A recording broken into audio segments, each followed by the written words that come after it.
back to this week's video. So I've been busy DIYing the items that I bought from PEP HOME.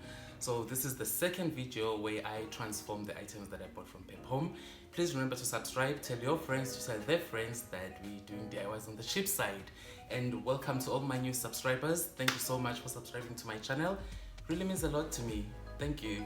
So today I'm gonna be doing a pillow using a rug from PEP HOME. I'm gonna be doing a wall hanging art, if one may call it, or a picture frame, using some of the items from PEP HOME, but I'm gonna be mixing it with other items that are not from PEP HOME. But I thought maybe I just should share it with you. I hope you really do enjoy this video. Until next time, bye.